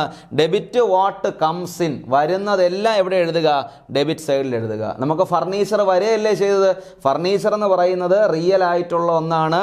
അകത്തോട്ട് വന്നത് കൊണ്ട് നമ്മൾ അതിനെ പിടിച്ച് എന്ത് ചെയ്തു, ഡെബിറ്റ് ചെയ്തു. ഇനി പുറത്തോട്ട് പോകുന്നത് എന്താ, ഫർണിച്ചർ വന്നെങ്കിൽ കയ്യിൽ നിന്ന് എന്ത് പോയി, പൈസ പോയി. ക്യാഷ് എന്ന് പറയുന്നതും എന്ത് തന്നെയാണ്, ഒരു റിയൽ അക്കൗണ്ട് തന്നെയാണ്. ഫർണിച്ചർ വന്നു, അതുകൊണ്ട് നമ്മൾ ഡെബിറ്റിലോട്ട് പിടിച്ചെഴുതി. പൈസ പോയി, പൈസ പോകുമ്പോൾ ഡെബിറ്റ് വാട്ട് കംസ് ഇൻ, വരുന്നതെല്ലാം അകത്തോട്ട് ഡെബിറ്റിലോട്ട് വരട്ടെ, പോകുന്നതെല്ലാം എങ്ങോട്ട് പോട്ടെ, ക്രെഡിറ്റിലോട്ട് പോട്ടെ, ക്രെഡിറ്റ് ആവട്ടെ, അല്ലെങ്കിൽ ക്രെഡിറ്റ് സൈഡിൽ എഴുതട്ടെ. അപ്പോൾ എന്തു പോയി, പൈസ പോയി. പൈസ എന്ന് പറയുന്നത് ഗോസ് ഔട്ട്, പുറത്തോട്ട് പോയി. പുറത്തോട്ട് പോകുന്ന ക്രെഡിറ്റ് വാട്ട് ഗോസ് ഔട്ട്. അപ്പോൾ പുറത്തോട്ട് പോകുന്നതിൻ്റെ ബാലൻസ് ക്രെഡിറ്റ് ബാലൻസ് ആണ്. അങ്ങനെ നമുക്ക് മനസ്സിലാക്കാം. ട്രയൽ ബാലൻസിന് ആനുപാതികമായിട്ടും ഇത് നമുക്ക് നേരത്തെ പറഞ്ഞ അതേ രീതിക്ക് നമുക്കിത് മനസ്സിലാക്കാവുന്നതാണ്. Commission received. കമ്മീഷൻ റിസീവ്ഡ് എന്ന് പറയുമ്പോഴത്തേനും അത് ഒരു ഈ പറഞ്ഞ കണക്ക് നോമിനൽ അക്കൗണ്ടിൻ്റെ കാര്യങ്ങൾ ഈ പഠിക്കാനായിട്ട് നമ്മൾ ഇപ്പോൾ നമ്മുടെ വീട്ടിൽ ഒരാൾ ജോലിക്ക് നിൽക്കുകയാണെന്നിരിക്കട്ടെ. വൈകുന്നേരം ആയപ്പോൾ അയാൾക്ക് നമ്മൾ കൂലി കൊടുക്കുകയാണ്. ഈ ദിവസത്തിന് കൊടുക്കുന്ന കൂലിയെ നമ്മൾ പൊതുവേ വിളിക്കുന്ന പേര് വേജ് എന്നാണ് വിളിക്കുന്നത്. വേജ് അല്ലെങ്കിൽ വേജസ്. അപ്പോൾ നമ്മൾ വൈകുന്നേരം ആയപ്പോൾ അയാൾക്ക് എന്ത് കൊടുക്കുകയാണ്, കൂലി കൊടുക്കുകയാണ്. അപ്പോൾ അയാൾ പറയും എനിക്ക് എന്ത് കിട്ടി, അല്ലെങ്കിൽ അയാൾ എന്ത് പറയും, അയാൾ പറയും എനിക്ക് വേജ് കിട്ടിയേ എന്ന് അയാൾ പറയും. എനിക്ക് കൂലി കിട്ടി എന്ന് പറയും അല്ലേ. അപ്പോൾ അയാൾക്ക് എന്ത് കിട്ടി, കൂലി കിട്ടി. കിട്ടിയത് എന്താണ്, കൂലിയാണ് അയാൾ കിട്ടിയത്. എന്ത് പോകുന്നു, നമ്മുടെ കയ്യിൽ നിന്ന് എന്താ പോയത്, പൈസയല്ലേ പോയത്. നമ്മുടെ കയ്യിൽ നിന്ന് എന്ത് പോയി, നമ്മുടെ കയ്യിൽ നിന്ന് പൈസ പോയി. നമ്മുടെ കയ്യിൽ നിന്ന് പൈസ പോയി, അയാൾക്ക് എന്ത് കിട്ടി, കൂലി കിട്ടി. നമ്മുടെ നിയമം എന്ന് പറഞ്ഞു കഴിഞ്ഞാൽ, നമ്മുടെ നിയമം വരുന്നതിനെ ഡെബിറ്റ് ചെയ്യാൻ നമ്മൾ ജേണൽ എൻട്രിക്കകത്ത് പഠിച്ചിട്ടുണ്ട്. വരുന്നതിനെ ഡെബിറ്റ് ചെയ്യാനായിട്ട് ആർക്ക് വന്നു എന്നല്ല, വരുന്നതിനെ ഡെബിറ്റ് ചെയ്യുക. അപ്പോൾ എന്താ, ആർക്കോ കൂലി കിട്ടി, നമ്മുടെ കയ്യിൽ നിന്ന് എന്ത് പോയി, പൈസ പോയി. അപ്പോൾ ആർക്കോ എന്ത് കിട്ടി, കൂലി കിട്ടി, കിട്ടുന്നത് ഡെബിറ്റ് ചെയ്യുക. Wages account debtor to cash account. ഇത് നമ്മൾ ജേണൽ എൻട്രി ഹൃദ്യസ്ഥമാക്കിയ സമയത്ത് പഠിച്ച കാര്യമാണ്. ആർക്കോ കൂലി കിട്ടി, നമ്മുടെ കയ്യിൽ നിന്ന് എന്ത് പോയി? പൈസ പോവുകയും ചെയ്തു. ഇനി ഇവിടത്തെ രീതിയിലോട്ട് വന്നു കഴിഞ്ഞാൽ അപ്പോൾ അത് വേജസ് കൊടുത്തതാണ്. അപ്പോൾ ഇത് വേജസ് കൊടുത്തതാണ് എന്നുണ്ടെങ്കിൽ വേജസ് കിട്ടിയതിൻ്റെ എൻട്രി എങ്ങനെ വരും? അപ്പോൾ ഇതിൻ്റെ നേരെ റിവേഴ്സ് അങ്ങ് എഴുതിയാൽ മതി. Cash account debtor to wages. ശരിയല്ലേടോ? അപ്പോൾ കൊടുക്കുന്നതിൻ്റെ നേരെ ഓപ്പോസിറ്റാണ് നമ്മൾ കിട്ടുന്നത്. കൊടുക്കുമ്പോൾ നമ്മൾ എന്ത് എൻട്രി ഇട്ടോ അതിൻ്റെ ഓപ്പോസിറ്റ് എന്തിടുക? കിട്ടുന്ന സമയത്ത് ഇടാനായിട്ട് ശ്രമിക്കുക. അപ്പോൾ വേജ് കൊടുത്തപ്പോൾ ഈ എൻട്രി, കിട്ടിയപ്പോൾ ഇങ്ങനെ ഒരു എൻട്രി. നേരെ ഇതേ ആശയത്തിൽ നമുക്ക് നോക്കാം. Commission received. വേജസ് കിട്ടിയപ്പോൾ cash account debtor to wages എന്നായിരുന്നല്ലേ. കമ്മീഷൻ കിട്ടുന്ന സമയത്ത് അപ്പോൾ എൻട്രി എന്തായിരിക്കും? Cash account debtor to commission അല്ലേ? അപ്പം നമുക്കല്ലേ കിട്ടിയത്? റിസീവ്ഡ് കമ്മീഷൻ എന്നല്ലേ. അപ്പം നമുക്ക് എന്ത് കിട്ടി? നമുക്ക് എന്ത് കിട്ടി? പൈസ കിട്ടി. നമുക്ക് പൈസ കിട്ടി. ആരുടെയോ കയ്യിൽ നിന്ന് എന്തു പോയി? കമ്മീഷൻ പോവുകയും ചെയ്തു. അപ്പോൾ നമുക്ക് എന്താണ് ഇവിടെ കിട്ടിയത്? Commission received. നമുക്ക് എന്ത് കിട്ടി? കമ്മീഷൻ്റെ രൂപത്തിൽ പൈസയല്ലേ നമുക്ക് കമ്മീഷൻ്റെ രൂപത്തിൽ കിട്ടുന്നത്. അപ്പം നമുക്ക് കിട്ടിയത് ക്യാഷ്. നമുക്ക് പൈസ കിട്ടി. കാര്യം എൻട്രി ഇങ്ങനെയാണ് വന്നത്. നമുക്ക് എന്ത് കിട്ടി? പൈസ കിട്ടി. എന്തു പോയി? ആ ഗിവിങ് ആസ്പെക്റ്റ്. ആരുടെയോ കയ്യിൽ നിന്നും പോയത് എന്താണ്? അവരുടെ കയ്യിൽ നിന്ന് കമ്മീഷൻ പോയി എന്ന് നമുക്ക് പറയാം. അപ്പോൾ കമ്മീഷൻ റിസീവ്ഡ് എന്ന് പറയുമ്പോൾ പൈസ ഈ പറഞ്ഞ കണക്ക് ക്യാഷും കമ്മീഷനും രണ്ട് ഘടകങ്ങൾ. ക്യാഷും കമ്മീഷനുമാണ് രണ്ട് ഘടകങ്ങൾ. ക്യാഷ് എന്ന് പറയുന്നത് റിയൽ അക്കൗണ്ടാണ്. റിയൽ അക്കൗണ്ടിൻ്റെ ബാലൻസ് എന്ത് ബാലൻസ് ആണ്? ഡെബിറ്റ് ബാലൻസ് ആണ്. ഇനി കമ്മീഷൻ കിട്ടി എന്നല്ലേ പറയുന്നത്? കമ്മീഷൻ കിട്ടി. കമ്മീഷൻ എന്ന് പറയുന്ന അപ്പോൾ എന്താണ്? കമ്മീഷൻ കിട്ടി എന്ന് പറയുമ്പോൾ കമ്മീഷൻ കിട്ടി എന്ന് പറയുന്ന സമയത്ത് അതൊരു ഇൻകമാണ്. കമ്മീഷൻ കിട്ടി എന്ന് പറയുമ്പോൾ അതൊരു ഇൻകമാണ്. നമ്മൾ നേരത്തെ പഠിച്ചു, ഇൻകം വരുന്നത് നോമിനൽ അക്കൗണ്ടിനകത്താണ് വരുന്നത്. എക്സ്പെൻസും ഇൻകവും. കമ്മീഷൻ എന്ന് പറയുന്നത് ഒരു നോമിനൽ അക്കൗണ്ടാണ്. നോമിനൽ അക്കൗണ്ടിൻ്റെ നിയമം എന്താണ്? ഡെബിറ്റ് ഓൾ അല്ലെങ്കിൽ debit all expenses and losses, credit all incomes and gains. നമുക്കിവിടെ ഒരു ഇൻകം അല്ലേ കിട്ടിയത്? കമ്മീഷൻ എന്ന് പറഞ്ഞു കിട്ടിയത് ഒരു ഇൻകം അല്ലേ കിട്ടിയത്? അപ്പോൾ incomes and gains, credit all incomes and gains. നമുക്ക് കിട്ടിയത് കമ്മീഷൻ എന്ന് പറയുന്നത് ഇൻകമാണ്. കമ്മീഷൻ എന്ന് പറയുന്നത് ഇൻകമാണ്. ഇൻകത്തിൻ്റെ ബാലൻസ് എന്ത് ബാലൻസ്? Credit balance. ഓക്കെ. അടുത്തത് മെഷീനറി പർച്ചേസ്ഡ്. നേരത്തെ ഫർണിച്ചറിൻ്റെ കാര്യം പറഞ്ഞതുപോലെയാണ്. മെഷീനറി പർച്ചേസ്ഡ്, മെഷീനറി വാങ്ങി. മെഷീനറി എന്ന് പറയുന്നത് റിയലാണ്. റിയൽ അക്കൗണ്ടിൻ്റെ ബാലൻസ് എന്ന് പറയുന്നത് മെഷീനറി വന്നു എന്നല്ലേ. അപ്പം മെഷീനറി കിട്ടി. റിയൽ അക്കൗണ്ടിൻ്റെ ബാലൻസ് എന്ന് പറയുന്നത് എന്താ? റിയൽ അക്കൗണ്ടിൻ്റെ നിയമം ഡെബിറ്റ് വാട്ട് കംസ് ഇൻ. അപ്പം റിയലായിട്ട് എന്ത് കിട്ടി? മെഷീനറി കിട്ടി. കിട്ടുന്തോറും എവിടെ എഴുതിക്കൊണ്ടേയിരിക്കുക? ഡെബിറ്റ് സൈഡിൽ എഴുതിക്കൊണ്ടേയിരിക്കുക. വാങ്ങിച്ചവൻ പൈസ പോയതല്ലേ. പൈസ എന്ന് പറയുന്നതും എന്ത് അക്കൗണ്ട് തന്നെയാണ്? റിയൽ അക്കൗണ്ടാണ്. പൈസ what goes out, debit what comes in, credit what goes out. എന്താ വന്നത്? മെഷീനറി വന്നു, എന്തു പോയി? പൈസ പോയി. രണ്ടും റിയൽ അക്കൗണ്ടുമായി ബന്ധപ്പെട്ടതാണ്. ഇതൊന്ന് നമുക്ക് കിട്ടിയതും ഇത് നമ്മളെ എന്ത് ചെയ്തതും പോയതും. നമ്മുടെ കയ്യിൽ നിന്ന് പോയി, നമുക്ക് എന്തോ ഇത് വന്നു. അപ്പോൾ അതാണ് ഈ ട്രാൻസാക്ഷൻ്റെ എക്സ്പ്ലനേഷൻ. അടുത്തത് അപ്പം നമ്മളൊരു കുറച്ച് ഉദാഹരണങ്ങളായിട്ട് അങ്ങ് പറഞ്ഞു തന്നതാണ്. അത് എങ്ങനെയാണ് മനസ്സിലാക്കേണ്ടത് എന്നാണ്. ഏറ്റവും പ്രധാനപ്പെട്ടത് അസറ്റും എക്സ്പെൻസുകളും ഇൻകത്തിൻ്റെയൊക്കെ ബാലൻസ് നമുക്ക് മനസ്സിലാക്കിയാലേ വന്നു കഴിഞ്ഞാൽ അത്, അല്ലാന്നുണ്ടെങ്കിൽ അതിൻ്റെ നേരെ ഓപ്പോസിറ്റ്. പർച്ചേസ്ഡ് മെഷീനറി തൊട്ട് മുന്നേ കണ്ടില്ലേ? വന്നതെന്താ? മെഷീനറി വന്നു. മെഷീനറി റിയലാണ്. വരുന്നതിനെ ഡെബിറ്റ് ചെയ്യുക. പൈസ കൊടുത്തല്ലേ വാങ്ങിയത്? പൈസ പോവുകയാണ്. പൈസ പോകുന്ന സമയത്ത് പൈസ എന്ന് പറയുന്നതും റിയലാണ്. Credit what goes out. റിയലിൽ പുറത്തോട്ട് പോകുന്നതിൻ്റെയൊക്കെ ബാലൻസ് എന്താണ്? Credit balance. അല്ലെങ്കിൽ പുറത്തോട്ട് പോകുന്നതെല്ലാം നമ്മൾ എവിടെ? ക്രെഡിറ്റ് സൈഡിൽ വേണം കാണിക്കാൻ. റിയൽ എന്ന് പറഞ്ഞിട്ട് രണ്ടും നമുക്ക് ഡെബിറ്റിൽ എഴുതാൻ പറ്റില്ല. വന്നതിനെ ഡെബിറ്റ് ചെയ്യുക, പോയതെന്താ പൈസയല്ലേ, പോയതിനെ എന്തും ചെയ്യുക, ക്രെഡിറ്റും ചെയ്യുക. ഇനി അടുത്തത്, ഇതിനകത്ത് പ്രധാനമായും നമുക്ക് അക്കൗണ്ടിങ്ങിനകത്ത് അല്ലെങ്കിൽ ഇതിനകത്ത് പ്രധാനമായും ഞാൻ നേരത്തെ പറഞ്ഞു 2 തരത്തിലുള്ള അക്കൗണ്ടുകളാണ് ഏറ്റവും പ്രധാനമായും നമുക്ക് പഠിക്കാനായിട്ടുള്ളത്. ആദ്യം 2 തരത്തിലുള്ള അക്കൗണ്ടുകളാണ് നമുക്ക് പ്രധാനമായിട്ടും ഉള്ളത്. ഒന്ന് വ്യക്തികളുമായി ബന്ധപ്പെട്ടത്. അപ്പോൾ ഒന്ന് വ്യക്തികളുമായി ബന്ധപ്പെട്ടതാണെങ്കിൽ 2 വ്യക്തികളുമായി അല്ലാതെ ബന്ധപ്പെട്ടത്. It is not relating to persons. വ്യക്തികളുമായി ഇതിനൊരു ബന്ധവും ഉണ്ടാകില്ല. വ്യക്തികളെ നമുക്ക് പല രീതിക്ക് ക്ലാസിഫൈ ചെയ്യാം. ഒന്ന് പ്രകൃതിയാലുള്ള വ്യക്തി, നമ്മളെപ്പോലുള്ള ആളുകൾ. പ്രകൃതിയാലുള്ള വ്യക്തി ഉദ്ദേശിച്ചത് ചലിക്കുവാനും നടക്കുവാനും കഴിക്കുവാനും ഒരു സാധാരണ പച്ചയായ മനുഷ്യനാണ് നാച്ചുറൽ പേഴ്സൺ എന്ന പേരിൽ അറിയപ്പെടുന്നത്. ഒരു മനുഷ്യൻ ചെയ്യുന്ന ഒരു പരിധി വരെയുള്ള പ്രവർത്തനങ്ങൾ ചെയ്യാനായിട്ട് പറ്റും. ഉദാഹരണം, കമ്പനിയുടെ കാര്യം തന്നെ എടുക്കാം, അല്ലെങ്കിൽ ഒരു ബിസിനസ് സ്ഥാപനത്തിന് നമുക്കൊരു കമ്പനിയുടെ കാര്യം എടുക്കാം.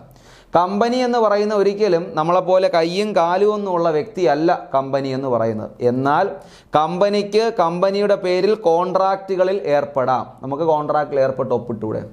കമ്പനിക്ക് കോൺട്രാക്റ്റുകളിൽ ഏർപ്പെടാം. കമ്പനിക്ക് മറ്റാരുടെയെങ്കിലും പേരിലോ മറ്റ് കമ്പനികളുടെ പേരിലോ കേസ് കൊടുക്കാം. നമുക്ക് കൊടുത്തൂടെ? നമുക്കും കൊടുക്കാം. മറ്റാർക്കെങ്കിലും കമ്പനിയുടെ മേലിൽ എന്ത് കൊടുക്കാം? കേസ് കൊടുക്കാവുന്നതാണ്. നമുക്കെതിരെ ആർക്കെങ്കിലും കേസ് കൊടുത്തൂടെ? കൊടുക്കാം. അപ്പോൾ നമുക്ക് ബിസിനസ്സുമായി അല്ലെങ്കിൽ നമ്മളെന്ന് പറയുന്ന വ്യക്തിക്ക് ചെയ്യാൻ പറ്റുന്ന അല്ലെങ്കിൽ നമുക്കെതിരെ ചെയ്യാൻ പറ്റുന്ന പല കാര്യങ്ങളും, എല്ലാം ഞാൻ പറയുന്നില്ല. കമ്പനിക്ക് ഒരിക്കലും ദാഹമോ വിശപ്പോ ഒന്നും ഉണ്ടാകില്ല, നടക്കാനൊന്നും പറ്റില്ല.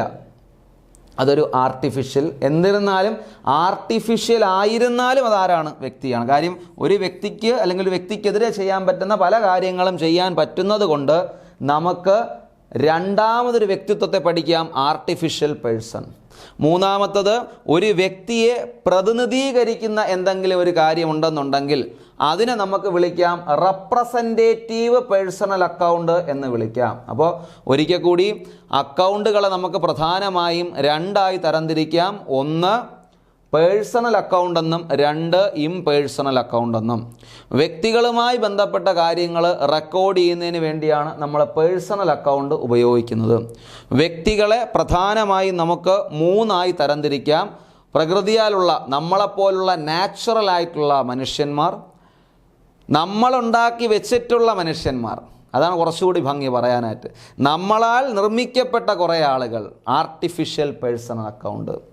ഇനി ഒരാളെ പ്രതിനിധീകരിക്കുന്ന ഒരു അക്കൗണ്ട്, അതിനെ വിളിക്കുന്ന പേര് റെപ്രസെൻറ്റേറ്റീവ് പേഴ്സണൽ അക്കൗണ്ട് എന്നീ പേരുകളിൽ അറിയപ്പെടുന്നു. ഇനി അടുത്തത് ഇംപേഴ്സണൽ അക്കൗണ്ട്. അപ്പോൾ വ്യക്തികളുമായി ബന്ധപ്പെട്ടതല്ലല്ലേ അത്.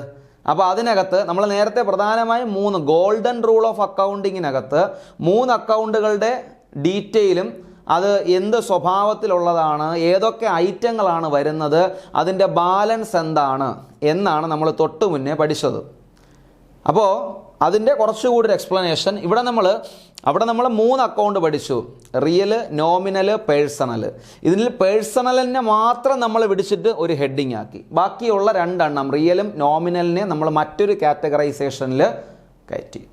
ഇതിൽ റിയൽ, നോമിനൽ യാഥാർത്ഥ്യമായിട്ടുള്ളത് നേരത്തെ ഞാൻ പറഞ്ഞു കാണാനും തൊടാനും പറ്റുന്നത്, അങ്ങനെ ഒരു റിയൽ കാറ്റഗറി ഉണ്ട്. ഇത് രണ്ടും അല്ലാത്തൊരു കാറ്റഗറി നമ്മൾ ഇവിടെ പഠിക്കുകയാണ്. അപ്പോൾ അങ്ങനെ അല്ലാത്ത ചില ഘടകങ്ങൾക്കും ഒരു യാഥാസ്ഥിതികത അല്ലെങ്കിൽ ഒരു യാഥാർത്ഥ്യമുണ്ട് എന്നാണ് പറയപ്പെടുന്നത്. നമ്മൾ നേരത്തെ അവിടെ ഞാൻ പറഞ്ഞു കാണാനും തൊടാനും പറ്റുന്ന ഘടകങ്ങളെ നമുക്ക് പൊതുവേ റിയൽ എന്ന് വിളിക്കാം. എന്നാൽ അതിൻ്റെ ഒരു സബ് ക്ലാസിഫിക്കേഷൻ വരുന്ന സമയത്ത് ഇവിടെ നമുക്കതിനെ ടാഞ്ചിബിൾ എന്നും, tangible those which can be touched, നമുക്ക് തൊടാൻ പറ്റുന്നത് എന്നൊരർത്ഥത്തിൽ റിയൽ അക്കൗണ്ടിനകത്ത് ഉൾപ്പെടുത്താറുണ്ട്. തൊടാൻ പറ്റാത്തതായ ചില റിയാലിറ്റികളുണ്ട്, അതാണ് 2ാമത്തെ കാറ്റഗറിയിൽ വരുന്നത് ഇൻടാഞ്ചിബിൾ റിയൽ അക്കൗണ്ട്. അപ്പോൾ ഒരിക്കൽ കൂടി പേഴ്സണലിനെ 3ആയിട്ട് തരംതിരിക്കാം. ഓർത്തോളണം, നാച്ചുറൽ പേഴ്സൺ അക്കൗണ്ട്, നമ്മളെപ്പോലുള്ള ആളുകളുമായി ബന്ധപ്പെട്ട അക്കൗണ്ടുകൾ. രണ്ടാമത്തത് എന്താ പറഞ്ഞത്? രണ്ടാമത്തത് ആർട്ടിഫിഷ്യൽ, നമ്മളെപ്പോലെ അല്ലെങ്കിൽ പോലും നമുക്കെതിരെ ചെയ്യാൻ പറ്റുന്നത്, നമുക്ക് ചെയ്യാൻ പറ്റുന്നത് നമ്മൾ ഒപ്പിടും. കമ്പനിക്ക് എന്ത് ചെയ്യാൻ പറ്റില്ല? ഒപ്പിടാൻ പറ്റില്ല. പക്ഷേ കമ്പനിക്ക് സീലടിക്കാനായിട്ട് പറ്റും.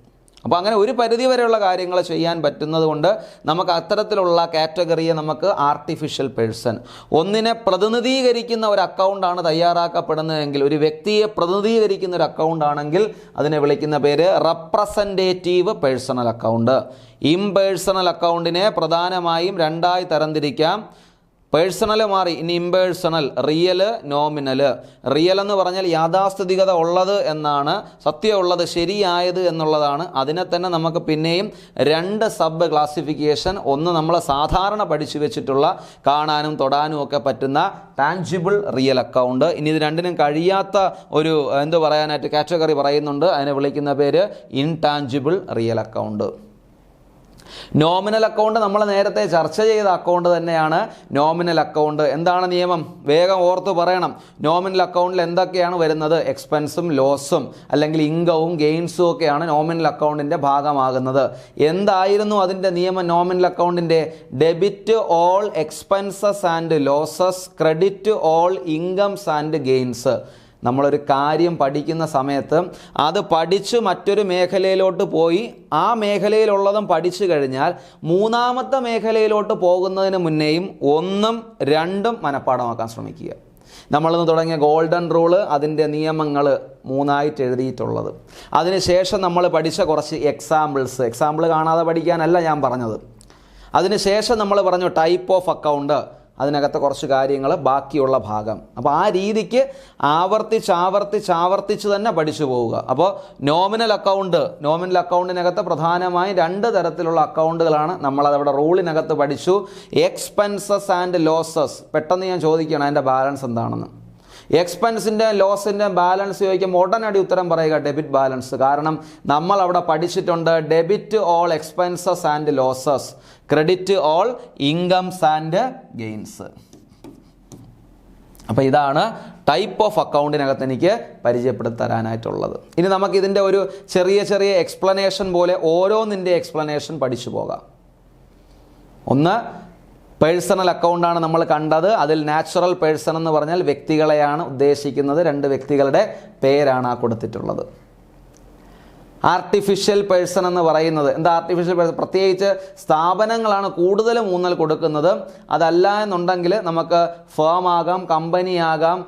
ബാങ്ക് അക്കൗണ്ട് എന്ന് പറയുന്നത് വ്യക്തികളുമായി ബന്ധപ്പെട്ട നമ്മുടെ ഈ പറഞ്ഞ കണക്ക് കൃത്രിമമായിട്ടും ഒരു വ്യക്തി എന്നുള്ള രീതിക്കല്ല, അവനെ ഈ പറഞ്ഞ കണക്ക് നമുക്ക് ഒരു ആർട്ടിഫിഷ്യലായിട്ട് ക്രിയേറ്റ് ചെയ്ത് വെച്ചിട്ടുള്ള ഒന്നാണ് ഈ പറഞ്ഞതുപോലെ ആർട്ടിഫിഷ്യൽ പേഴ്സണൽ അക്കൗണ്ട് എന്ന പേരിൽ അറിയപ്പെടുന്നത്. അതിന് രണ്ട് ഉദാഹരണങ്ങളും കൊടുത്തിട്ടുണ്ട്.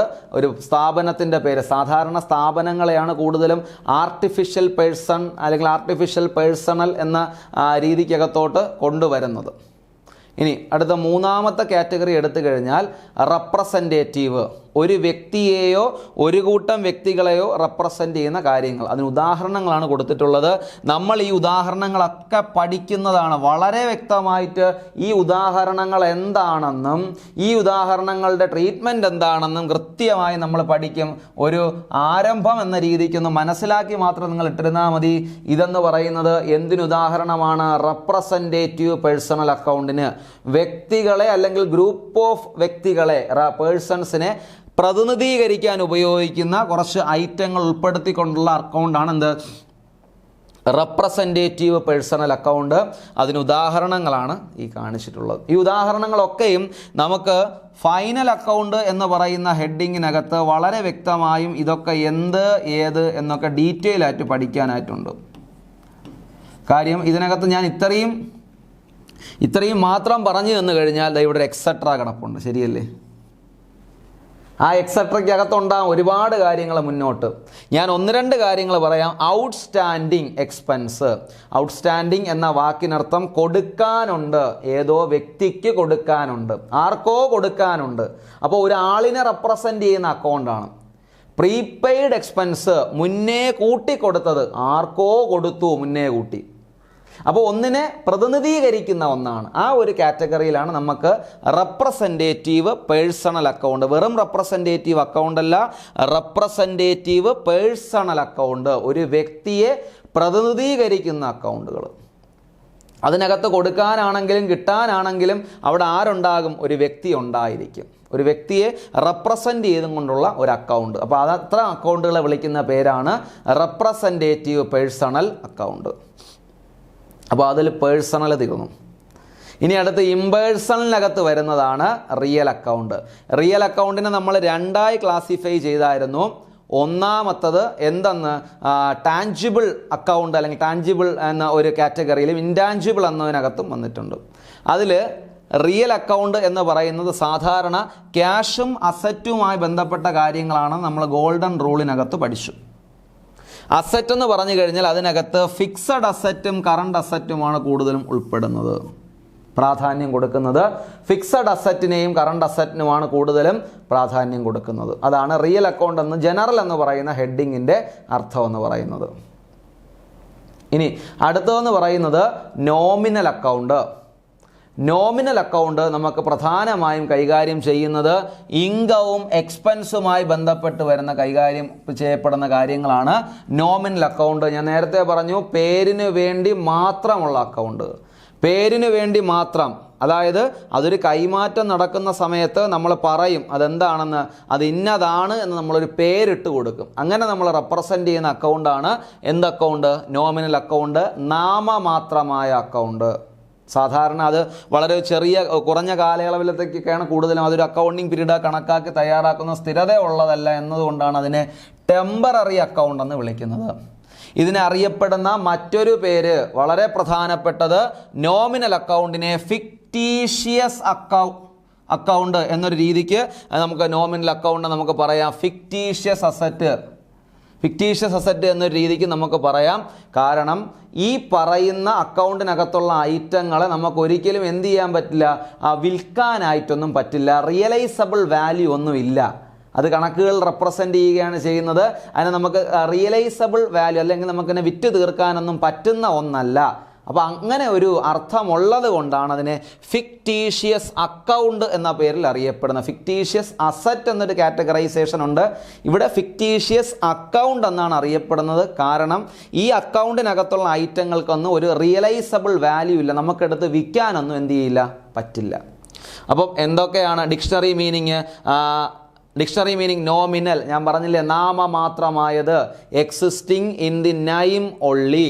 ഇനി അതിനൊരു ഫിസിക്കൽ എക്സിസ്റ്റൻസ് ഒന്നുമില്ല, എന്നാൽ പണം അതിനകത്ത് ഉൾപ്പെട്ടിട്ടുണ്ട്. റെൻറ്റ് റിസീവ്ഡ് പണമല്ലേ, കമ്മീഷൻ പെയ്ഡ് പണമല്ലേ, സാലറി പെയ്ഡ് പണമല്ലേ. സാധാരണ രീതിക്ക് ഈ അക്കൗണ്ടുകൾ ബാലൻസ് ചെയ്ത് അങ്ങനെ കാണാറില്ല. സാധാരണയായിട്ട് ഈ അക്കൗണ്ട് അങ്ങനെ ബാലൻസ് ചെയ്യാറില്ല.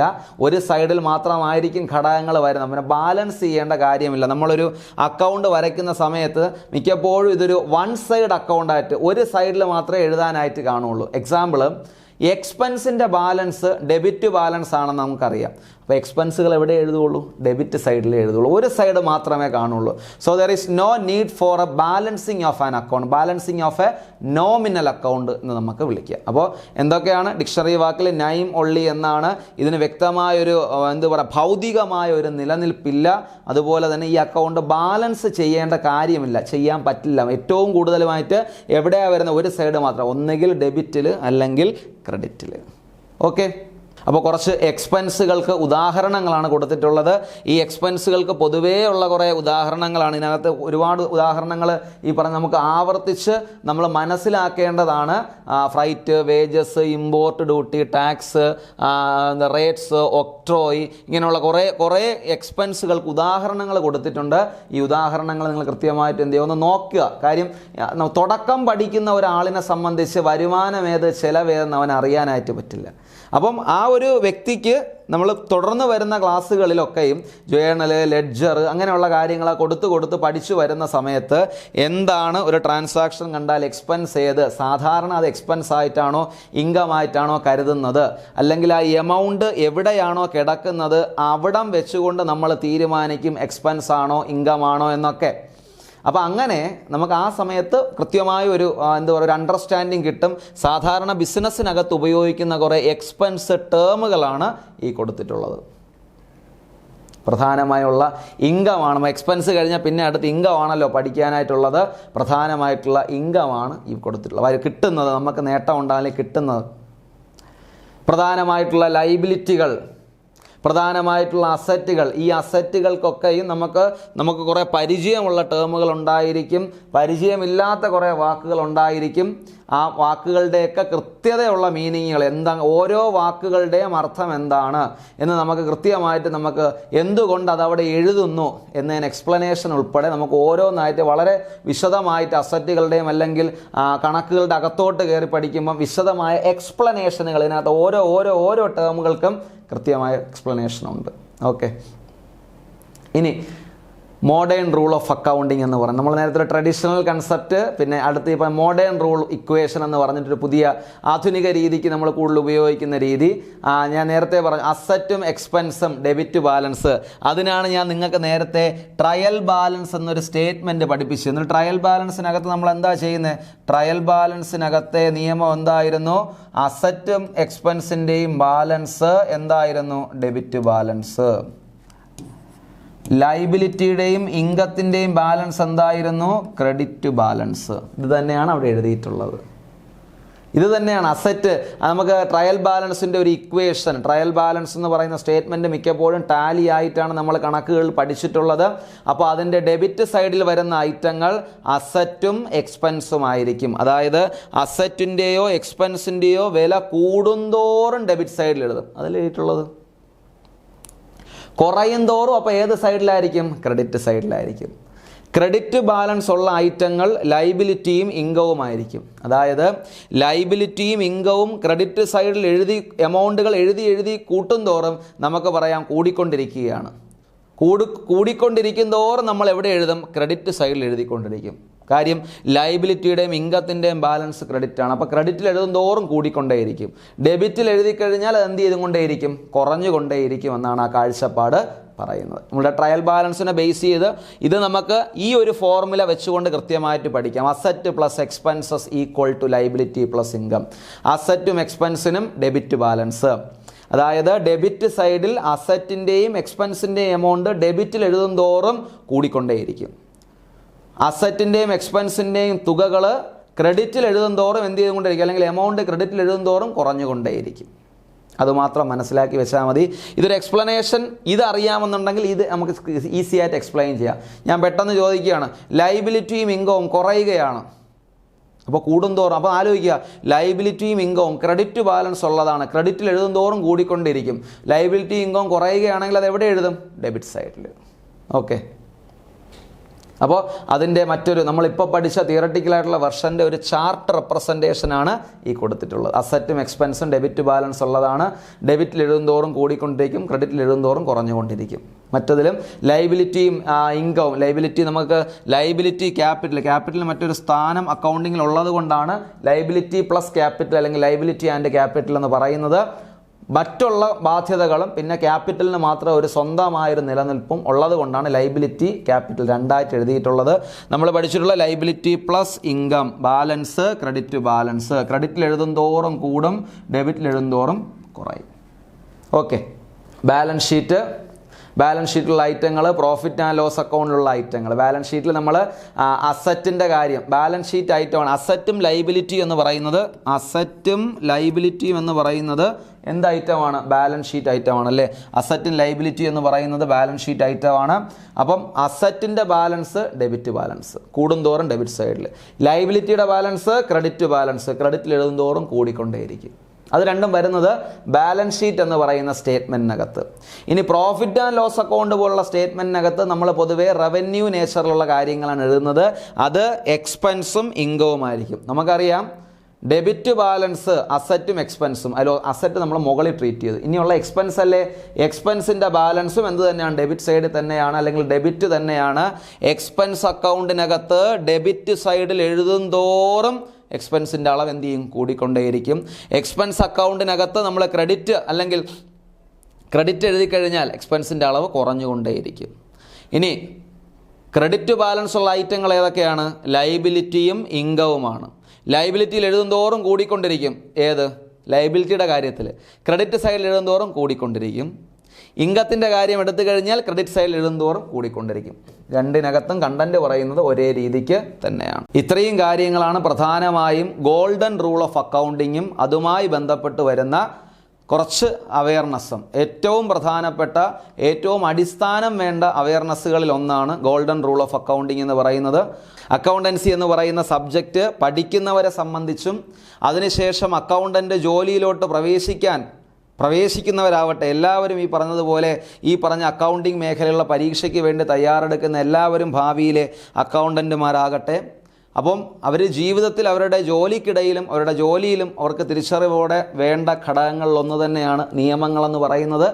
അക്കൗണ്ടൻ്റ് ആകാൻ ഉദ്ദേശിക്കുന്ന ഏതൊരു വ്യക്തിയെ സംബന്ധിച്ചും അക്കൗണ്ടൻസി എന്ന് പറയുന്ന സബ്ജക്റ്റിൽ അടിത്തറ വേണ്ട അല്ലെങ്കിൽ അടിസ്ഥാനം വേണ്ട സുവർണ നിയമങ്ങളെ പറ്റിയാണ് നമ്മൾ ചർച്ച ചെയ്തത്. ഞാൻ പറഞ്ഞു സ്വർണ്ണ ലിപികളിൽ തന്നെ നമ്മളത് എഴുതിയിട്ടതാണ്.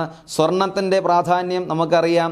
ഇന്ന് എത്രത്തോളം വാല്യൂ ഉള്ള ഒരു ഓർണമെൻ്റ് അല്ലെങ്കിൽ മെറ്റലാണ് ഗോൾഡ് എന്ന് പറയുന്നത്. അപ്പോൾ അത്രത്തോളം സ്വർണത്തിൻ്റെ പ്രാധാന്യം എത്രത്തോളം ഉണ്ടോ അത്രത്തിൽ നമുക്ക് പറയാനായിട്ട് മനുഷ്യ ശരീരത്തിൽ രക്തത്തിൻ്റെ പ്രാധാന്യം എന്ന് പറയുന്നത്, ബിസിനസ്സിനകത്ത് ഫിനാൻസിൻ്റെ പ്രാധാന്യം, അങ്ങനെ ഒരു കാഴ്ചപ്പാടുണ്ട്. ബിസിനസ്സിനകത്ത് പൈസ, ഫിനാൻസ് എന്ന് പറയുന്നത് ഒഴുകി നടക്കുന്നതാണ്. പോകുന്നു വരുന്നു അല്ലെങ്കിൽ ഒഴുകി നടക്കുന്നതാണ്. ശരീരത്തിനകത്ത് രക്തം എന്ന് പറയുന്ന ഒഴുകിക്കൊണ്ടിരിക്കുന്ന, സർക്കുലേറ്റ് ചെയ്തുകൊണ്ടിരിക്കുന്ന ഒന്നാണ്. അപ്പോൾ മനുഷ്യ ശരീരത്തിൽ രക്തത്തിന് എത്രത്തോളം പ്രാധാന്യമുണ്ടോ അതുപോലെ ബിസിനസ്സിന് പണത്തിൻ്റെ ആവശ്യമുണ്ടെന്ന് പറയുന്നത് പോലെ നമ്മുടെ ജീവിതത്തിൽ സ്വർണത്തിനുള്ള അതേ പ്രാധാന്യം അക്കൗണ്ടിങ് പഠിക്കുന്ന സ്വർണത്തിന് മൂല്യമായിട്ടുള്ള വാക്കുകളും നിയമങ്ങളുമാണ് നമ്മളന്ന് പഠിച്ചത്. ഏറ്റവും നല്ല രീതിക്ക് മനസ്സിലാക്കാനായിട്ട് ശ്രമിക്കുക. ഞാൻ എപ്പോഴും പറയും, റിവിഷൻ പഠനത്തിൽ ഏറ്റവും പ്രധാനമെന്ന് പറയുന്നത് റിവൈസ്ഡ് സ്റ്റഡിയാണ്.